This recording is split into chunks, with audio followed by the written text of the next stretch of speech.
પ્રયાસ કરતા રાજનીતિ વધારે ખેલાઈ રહી છે। કોઈ બેરોજગારોના હામી હોવાની વાત કરી રહ્યું છે તો કોઈ નવી રોજગારીના સર્જનનો ભ્રમ ઉભો કરી રહ્યા છે। કેટલાક નેતાઓ પકોડા કે પાન વેચી બે પાંદડે થવાની સલાહ આપી રહ્યા છે। જવાબદારીમાંથી હાથ ખંખેરવાના દાવપેચ વચ્ચે સરકારને બેરોજગારોની નહીં પરંતુ કામ કરતા યુવાનોની ચિંતા થઈ અને તેમની વિગતો મંગાવવા ફરમાન કરી દીધું। જોઈએ ઉછીના આંકડે રોજગારીનો ભ્રમ ફેલાવવાની પ્રારંભિક કવાયતનો વિશેષ અહેવાલ।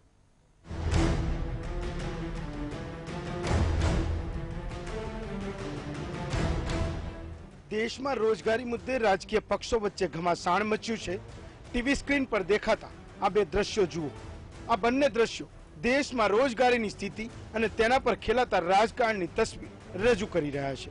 प्रथम तस्वीर में आ बेरोजगार युवकों सरकार सामे विरोधना प्रतीक रूपे पकोड़ा तળી રહ્યા છે, કેમ કે જેના માથે યોગ્ય રોજગારી આપવાની જવાબદારી છે તેવી સરકારે બેરોજગાર યુવકોને પકોડા તળીને રોજગારી જાતે જ ઊભી કરવાની સલાહ આપી છે।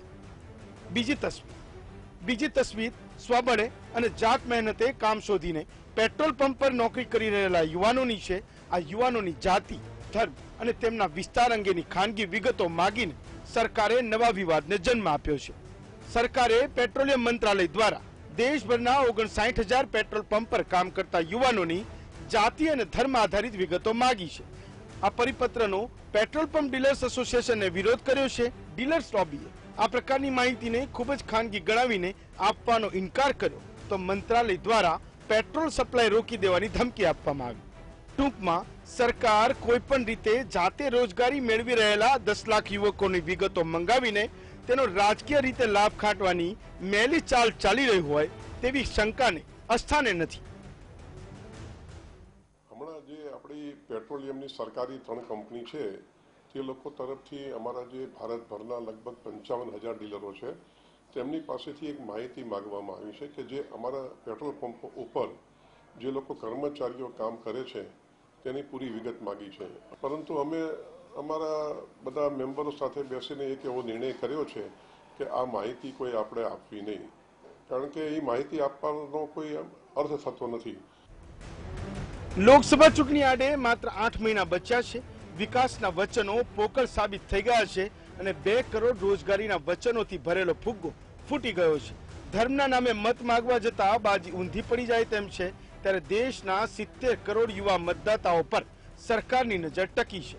रोजगारीना वचनमा निष्फळ गयेली सरकार हवे नवी रोजगारीनुं वचन आपी शके तेम नथी, केम के तेमना ज मंत्री नितिन गडकरी पण सरकारी नौकरीना सर्जन पर ताळा वागी गया होवानी वात करी हती। रोजगारी जे एक एवो संवेदनशील मुद्दो छे जे सरकारना अन्य तमाम कार्ड अने दाव ऊंधा पाड़ी शके छे, केम के कांग्रेसना राष्ट्रीय प्रमुख राहुल गांधी बेरोजगारीना मुद्दाने लईने सरकार पाछळ हाथ धोईने पड़ी गया छे। आ एक मुद्दो सरकारनी बोलती बंद करी देवा माटे काफी छे, जेनो भरपूर उपयोग राहुल गांधी करी रह्या छे। 2 करोड़ युवाओं को हर साल रोजगार पे चलते हैं। 2 करोड़ युवाओं को रोजगार देने की बात की थी। आप कौन सी दुनिया में हैं? पूरे हिंदुस्तान में 4 लाख युवाओं को रोजगार मिला। ये लेबर ब्यूरो के सर्वे के डिटेल्स हैं, मेरे नहीं है, इनके आंकड़े हैं। जो काम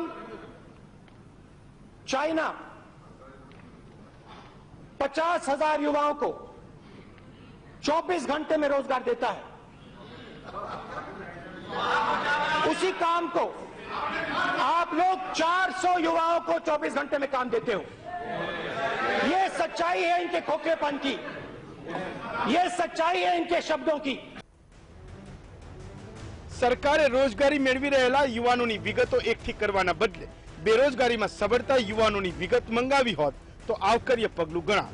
जयंती चौधरी साथे जयेश अलगोतर, VTV न्यूज।